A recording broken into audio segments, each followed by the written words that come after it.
Hello बच्चों, कैसे हैं आप सब लोग। स्वागत है आपका हमारी आज की हिंदी की क्लास में। तो आज हम करेंगे हिंदी व्याकरण पाठ्य पुस्तक 6 का अध्याय 17 मुहावरे और लोकोक्तियां यानी इडियम्स एंड प्रोवर्ब्स। तो आज हम पढ़ेंगे मुहावरे और लोकोक्तियां। पढ़िए और समझिए, दिए गए चित्रों को ध्यान पूर्वक देखिए और वाक्यों को पढ़िए। तो बच्चों, चित्र में हम देख सकते हैं और उन वाक्यों को हम पढ़ेंगे। जैसे आसमान सिर पर उठाना, अपने पांव आप कुल्हाड़ी मारना, कलेजे पर सांप लौटना।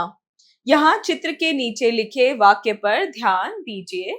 अध्यापिका के कक्षा से बाहर जाते ही छात्रों ने आसमान को सिर पर उठा लिया।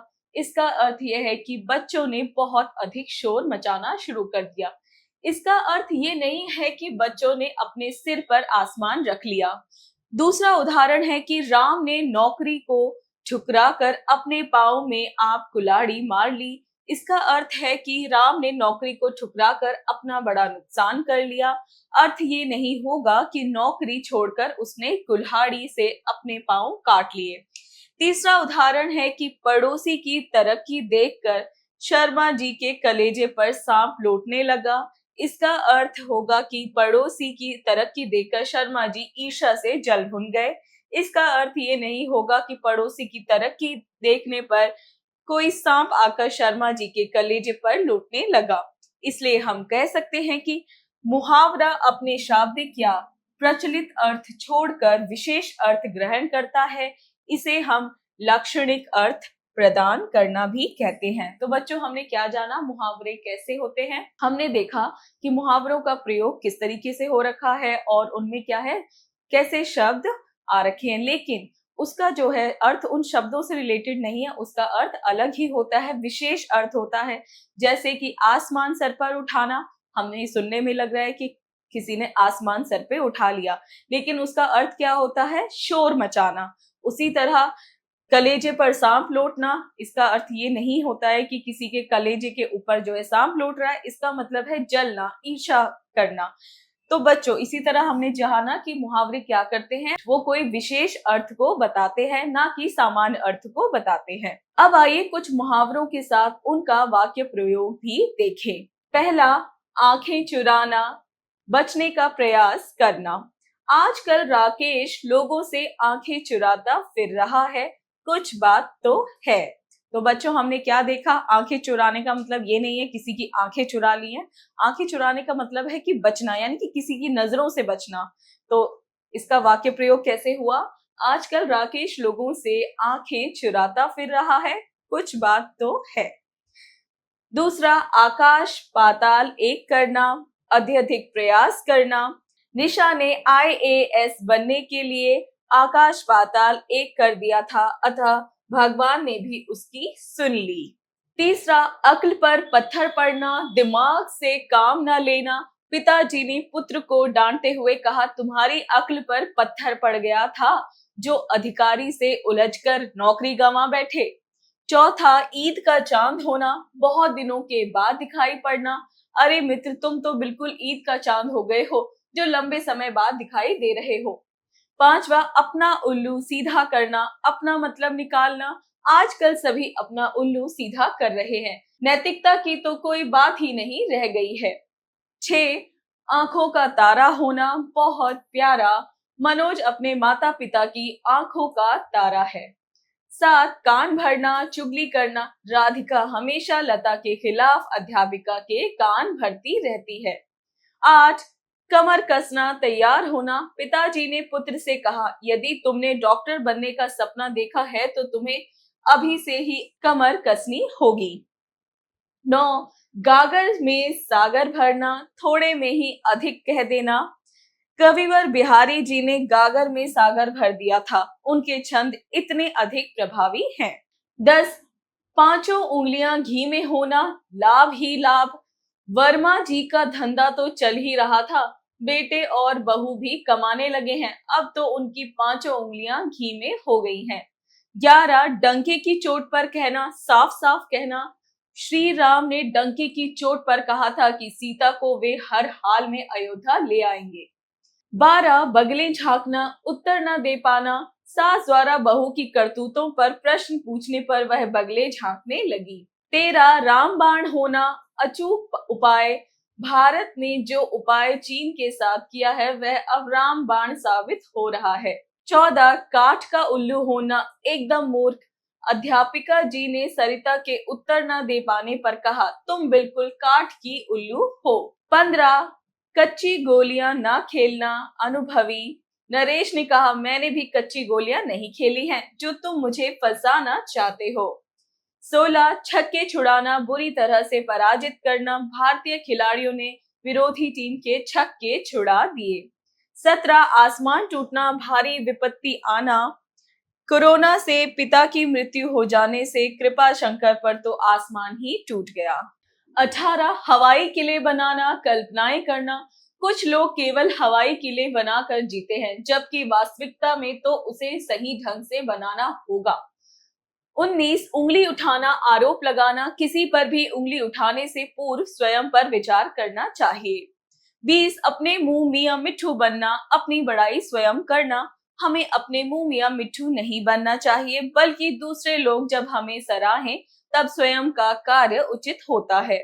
21 घड़ों पानी पड़ना बहुत लज्जित होना। कक्षा में दूसरे के बस्ते से कलम चुराते पकड़े जाने पर महान को घड़ों पानी पड़ गया।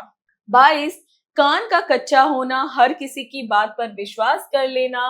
अनेक मालिक कान के कच्चे होते हैं जो अच्छे कर्मचारी के चले जाने से पछताते हैं। 23 घोड़े बेचकर सोना चिंता रहित होना। बेटी की शादी करने के बाद रामदीन घोड़े बेचकर सो रहा है। 24 आग में घी डालना क्रोध को भड़काना। प्रहलाद बेटे की पिटाई कर रहे थे, ऊपर से श्रीनाथ उसकी गलतियां गिनवाकर आग में घी डालने का कार्य कर रहा था। 25 तिल का ताड़ बनाना छोटी सी बात को बहुत बड़ा चढ़ाकर कहना। नन्हे की तो आदत ही है कि वह हर बात को तिल का ताड़ बनाता रहता है। 26 बाएं हाथ का खेल बहुत सरल कार्य। नागर द्वारा दूसरों से ठगी करना तो उसके बाएं हाथ का खेल होता है। 27 चार चांद लगाना सम्मान बढ़ाना। बेटी की शादी में मंत्री जी द्वारा आकर आशीर्वाद देने से बारात में 4 चांद लग गए। 28 दाल में काला होना कुछ गड़बड़ होना। बैठक में संदेश को देखकर मुझे आभास हो गया था कि दाल में कुछ काला है। 29 आकाश से बातें करना बहुत ऊंची होना। आजकल महानगरों की अधिकांश इमारतें आकाश से बातें करती हैं। तो बच्चों ये हमने क्या पढ़े, ये थे हमारे मुहावरे। अब हम पढ़ते हैं लोकोक्तियां। बच्चों लोकोक्तियां यानी लोक की उक्तियां, लोगों के द्वारा कही गई बातें को कहावत भी कहते हैं। ये प्राचीन समय में लोगों के लंबे अनुभवों के बाद कही गई हैं। ये कहावतें या लोकोक्तियां पूर्णतः अनुभवों पर आधारित होती हैं। तो बच्चों लोकोक्तियां किस पे आधारित होती हैं? ये प्राचीन हमारे पूर्णतः जो हमारा प्राचीन काल चलता आ रहा है उसी के हमारे अनुभव पे ये आधारित होती हैं। मुहावरे तथा लोकोक्तियों में अंतर। मुहावरे तथा लोकोक्तियों में अंतर होता है जो इस प्रकार है। पहला, मुहावरे अधिकतर शारीरिक अंगों के नाम पर बनते हैं जबकि लोकोक्तियां लंबे समय के अनुभव पर आधारित होती हैं। तो हमने क्या जाना, मुहावरों को आप देखेंगे वो ज्यादातर शारीरिक अंगों के नाम पे होती हैं, लेकिन लोकोक्तियां क्या होती हैं, वो अनुभवों के आधार पर बनती हैं। दूसरा, मुहावरों के अंत में प्राय ना लगता है जबकि लोकोक्तियों का पूर्णता वाक्य होती है। तो बच्चों मुहावरे क्या होते हैं, मुहावरे के अंत में हमारा ना लगता है लेकिन लोकोक्तियां क्या है, अपने आप में एक पूरी तरह से वाक्य होती हैं। तीसरा, मुहावरे प्रयोग करते समय वाक्य में जुड़कर उनका हिस्सा बन जाते हैं जबकि लोकोक्तियां वाक्य के अंत में लगाई जाती हैं। तो बच्चों मुहावरे कहाँ पे प्रयोग होते हैं, वो वाक्य के बीच में प्रयोग होते हैं और वाक्य का हिस्सा बन जाती हैं, लेकिन लोकोक्तियां वाक्य के अंत में प्रयोग होती हैं। कुछ लोकोक्तियों के उदाहरण नीचे दिए जा रहे हैं, चलिए पढ़ते हैं। एक अरहर की टट्टी गुजराती ताला, मामूली चीज में महंगी सजावट। मोहन ने अपनी झोपड़ी में फ्रिज लगा रखा है, ठीक ही तो कहा गया है कि अरहर की टट्टी में गुजराती ताला। दूसरा, एक अनार 100 बीमार, एक ही चीज के अनेक चाहने वाले। कोरोना के समय एलोवेरा तुलसी के सभी ग्राहक है। ये तो वही वाली बात हुई कि एक अनार 100 बीमार। तीसरा, आम के आम गुठलियों के दाम, दोहरा लाभ। बनारस में कार्यशाला का कार्यक्रम है, वहां जाकर गंगा स्नान भी कर लूंगा और कार्यशाला भी। ठीक ही तो है, आम के आम गुठलियों के दाम। चौथा, घर की मुर्गी दाल बराबर। आसानी से उपलब्ध चीज को कमतर आंका जाता है। तुम घर में चाहे जितने भी परिश्रम कर लो, किंतु घर वाले तो तुम्हें घर की मुर्गी दाल बराबर ही समझेंगे। 5, अंधे के हाथ बटेर लगना, परिश्रम के बिना ही सफलता मिलना। श्याम के पिताजी के एक मित्र उनसे मिलने आए, श्याम के बारे में भी हालचाल पूछा, फिर उन्होंने उसे अपने यहाँ नौकरी का ऑफर दे दिया। ये तो अंधे के हाथ बटेर लग गई। 6, आंख का अंधा नाम नैनसुख, गुणों के विपरीत नाम रखना। धनी राम खाने को मोहताज है, लेकिन नाम धनी राम है। ठीक ही कहा गया है कि आंख का अंधा नाम नैनसुख। 7, जिसकी लाठी उसकी भैंस, बलशाली ही जीतता है। आजकल तो सत्ता पक्ष की मनमानी देखकर यही कहा जा सकता है कि जिसकी लाठी उसकी भैंस। 8, खोदा पहाड़ निकली चुहिया, मेहनत की अपेक्षा लाभ कम। सरकार ने स्किल इंडिया सहित अनेक योजनाओं में सैकड़ों करोड़ खर्च किए, परिणाम बहुत मामूली। ठीक ही कहा गया है, खोदा पहाड़ निकली चुहिया। 9, अकेला चना भाड़ नहीं फोड़ सकता, कोई व्यक्ति अकेले सारे कार्य नहीं कर सकता। देश के विकास के लिए सबको अपना योगदान देना होगा, नहीं तो अकेला चना भाड़ नहीं फोड़ सकता। 10, अंधों में काना राजा, गुणहीन व्यक्तियों में से थोड़ा सा गुणवान व्यक्ति भी महान समझा जाता है। राम प्रसाद अपने गांव में अंग्रेजी जानता है, इसलिए वह वहां अंधों में काना राजा है। 11, मान न मान मैं तेरा मेहमान, बलात् संबंध जोड़ना। दिनेश ने एक अपरिचित से कहा कि वह उसके घर में क्यों घुसकर मान न मान मैं तेरा मेहमान बनना चाहता है। 12, दूर के ढोल सुहावने, दूर की चीजें अच्छी लगती हैं। दूर स्थित विदेशों की चकाचौंध को अच्छा कहना तो दूर के ढोल सुहावने जैसा ही होता है। 13, घर का भेदी लंका ढाए, आपसी फूट सदैव हानि पहुंचाती है। हमारे मोहल्ले में वर्मा जी विभीषण का काम करते हैं, उनसे कुछ भी बताया तो घर का भेदी लंका ढाए वाली बात होगी। 14, आ बैल मुझे मार, मुसीबत मोल लेना। नंदन तो हमेशा दूसरों से लड़ता रहता है, वह तो इस कहावत को चरितार्थ करता है कि आ बैल मुझे मार। 15, छोटा मुंह बड़ी बात, अपनी हैसियत या योग्यता से बढ़कर बातें करना। कुछ लोग अपनी हैसियत ना देखकर छोटा मुंह बड़ी बात वाली बात करते हैं। 16, थोता चना बाजे घना, पूर्णता का अभाव, कुछ लोगों में योग्यता का अभाव होता है, फिर भी बातें ऐसी करते हैं जैसे वे ही सब कुछ जानते हैं। ठीक ही कहा गया है, थोता चना बाजे घना। 17, ना रहेगा बांस ना बजेगी बांसुरी, जड़ से समाप्त करना। लखन के पांव में एक वृक्ष की जड़ से चोट लग गई, उसने पेड़ ही काट डाला और बोला कि अब ना रहेगा बांस ना बजेगी बांसुरी। 18, चोर चोर मोसेरे भाई, समान स्वभाव वाले लोगों में मित्रता होती है। शिवम और ब्रिजेश दोनों निठल्ले हैं, इसलिए दोनों में खूब पड़ती है, वे हमेशा साथ साथ रहते हैं। ठीक ही है, चोर चोर मौसेरे भाई। 19, नाच न आवे आंगन टेढ़ा, स्वयं की गलती मानने के बजाय दूसरों को दोष देना। राधा प्रतियोगिता में निबंध अच्छे से नहीं लिख पाई और पुरस्कार ना पाने पर निर्णायकों को दोष देने लगी। ठीक ही कहा गया है, नाच न आवे आंगन टेढ़ा। आइए पुनरावृत्ति करें। मुहावरा अपना शाब्दिक अर्थ छोड़कर विशेष अर्थ ग्रहण करते हैं। लोकोक्तियों को कहावत भी कहा जाता है, ये वाक्य के अंत में प्रयोग की जाती हैं। लोकोक्तियों तथा मुहावरों में अंतर होता है। भाषा में सुंदरता ले आने के लिए मुहावरे, लक्षणिक या अन्य अर्थ ग्रहण, लोकोक्तियां लंबे समय के अनुभव पर आधारित। अभ्यास कार्य, मौखिक कार्य, स्पीकिंग स्किल्स यानी हमें बोलकर उत्तर देने हैं। दिए गए प्रश्नों के उत्तर बताइए। का, अंधों में काना राजा लोकोक्ति है या मुहावरा, बताइए। तो ये है हमारी लोकोक्ति। ख, थोता चना बाजे घना, लोकोक्ति का अर्थ बताइए। तो इसका अर्थ होता है पूर्णता का अभाव। लेखन कार्य, राइटिंग स्किल्स, यानी हमें लिखकर उत्तर देने हैं। प्रश्न 1, दिए गए प्रश्नों के उत्तर लिखिए। क, मुहावरे किसे कहते हैं, उदाहरण देकर समझाइए। मुहावरे अपना शाब्दिक अर्थ छोड़कर एक विशेष अर्थ को प्रकट करते हैं, तो उसी को हम मुहावरे कहते हैं, जैसे कि कान भरना। ख, लोकोक्तियों तथा मुहावरों में अंतर बताइए। लोकोक्तियां लोगों द्वारा उक्ति हैं और ये अनुभव पर आधारित होती हैं और ये वाक्य के अंत में लगती हैं, और मुहावरे हमारे शारीरिक अंग पे आधारित होते हैं और ये वाक्य के बीच में लगते हैं। ग, लोकोक्तियां किसे कहते हैं, लोकोक्तियां लोगों द्वारा उक्ति बातें होती हैं जो कि अनुभव पर आधारित होती हैं, वही हमारी लोकोक्तियां कहलाती हैं। प्रश्न 2, दिए गए मुहावरों तथा लोकोक्तियों के सामने लिखिए कि वह मुहावरा है अथवा लोकोक्ति, अर्थ भी लिखिए। तो बच्चों यहाँ पे क्या है, यहाँ पे हमें कुछ वाक्य दे रखे हैं, हमें बताना है कि वो क्या है, मुहावरा या लोकोक्ति। जैसे कि क, लातों के भूत बातों से नहीं बांधते, ये है लोकोक्ति। ऐसे ही ख, गुड़ गोबर करना, यानी कि काम खराब करना। आप इसका वाक्य बना सकते हैं कि रीमा की शादी में सब कुछ अच्छा चल रहा था, लेकिन अचानक से बारिश हो गई और सारा गुड़ गोबर हो गया।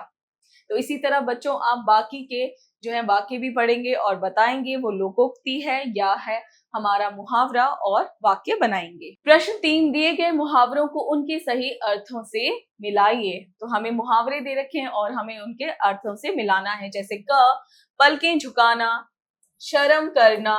ख, दांत खट्टे करना, बुरी तरह हराना। ग, कान भरना, चुगली करना। घ, दांत दिखाना, हंसना।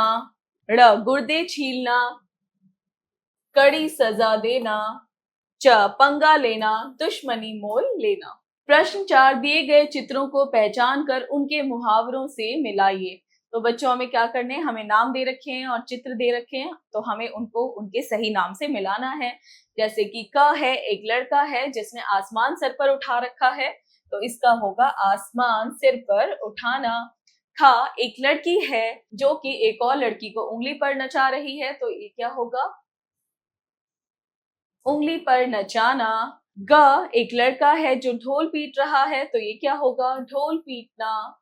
घ, ये क्या है, एक आदमी है जो लेटा है और उसके सीने पे क्या है, कोई मूंग दल रहा है, तो क्या कहेंगे इसे, छाती पर मूंग दलना। र, एक औरत है जो दिए जला रही है, तो इसका क्या होगा, घी के दिए जलाना। और एक राजा है जिसके क्या है, हाथ में तोते हैं, यानी कि हाथों से तोते उड़ाना। प्रश्न 5, दिए गए मुहावरों लोकोक्तियों से वाक्य बनाइए। तो बच्चों यहाँ पे आपको क्या दे रखे हैं, मुहावरे और लोकोक्तियां, आपको इनको जोड़ते हुए क्या बनाने हैं, वाक्य बनाने हैं। जैसे क, गड़े मुर्दे उखाड़ना, यानी कि पुरानी बातें वापस लेके आना या पुरानी बातें करना। तो आप इसका वाक्य बना सकते हैं कि चुनाव के समय पे हमारे देश के नेता हिंदू मुसलमान वोटों के लिए गड़े मुर्दे उखाड़ते हैं। ख, गुड़ गोबर करना, तो आप लिख सकते हैं इसके लिए कि रीमा की शादी में सब कुछ अच्छा चल रहा था, लेकिन अचानक से बारिश हुई और सब कुछ गुड़ गोबर हो गया। इसी तरह बच्चों आप बाकी भी लोकोक्तियां और मुहावरों के वाक्य बना सकते हैं। प्रश्न 6, दिए गए मुहावरों लोकोक्तियों के अर्थ लिखिए। क, ना रहेगा बांस ना बजेगी बांसुरी। तो बच्चों आपको क्या करना है, इनके अर्थ लिखने हैं, जैसे कि वजह को खत्म कर देना। ख, उंगली पकड़ पूछा पकड़ना, यानी कि थोड़ी सी मदद मिलने पर और अधिक की लालसा। इसी तरह बच्चों आप इनके क्या करेंगे, मीनिंग को यहाँ लिख देंगे। सोचे विचारे, क्रिटिकल थिंकिंग। प्रश्न 7, ऐसे मुहावरे और लोकोक्तियों का चयन कीजिए जो हमारे शारीरिक अंगों को प्रमुखता से दर्शाते हैं, सोचकर बताइए। तो बच्चों आपको क्या करना है, मुहावरे और लोकोक्तियों की लिस्ट बनानी है अपनी नोटबुक में, जो कि आपके शारीरिक अंगों पे आधारित हैं। खेल खेल में ब्रेनस्टॉर्मिंग एक्टिविटी। प्रश्न 8, कक्षा में बच्चों के 2 समूह बनवाएं, एक से मुख अभिनय करवाएं एवं दूसरे समूह से उस मुहावरे की पहचान करवाएं। तो बच्चों आपको क्या करना है, एक गेम खेलना है, ये आपकी क्लास एक्टिविटी है दमशदास जरा, जिसमें एक ग्रुप मुहावरे का मुख अभिनय करेगा, यानी कि वो सिर्फ एक्ट करेगा, जेस्चर्स करेगा, और दूसरे ग्रुप को गेस करना होगा कि वो कौन सा मुहावरा है। प्रश्न 9, कक्षा अध्यापिका एक एक बच्चे को बुलाकर उसके कान में कुछ कहे, फिर वह बच्चा किसी मुहावरे का अभिनय करे, उसे कक्षा के सभी बच्चे पहचाने और उस अभिनय से संबंधित मुहावरा बोले। तो बच्चों, ये भी आपकी क्लास एक्टिविटी है जिसमें आपके टीचर क्या करेंगे, एक बच्चे को चूज करेंगे, उसके कानों में एक मुहावरा बोलेंगे और बाकी बच्चों को क्या करना है, उस मुहावरे को गेस करना है। और वो कैसे गेस करेंगे, वो बच्चा क्या करेगा, एक्ट करेगा, सिर्फ हैंड जेस्चर से आपको समझाएगा कि वो कौन सा मुहावरा है।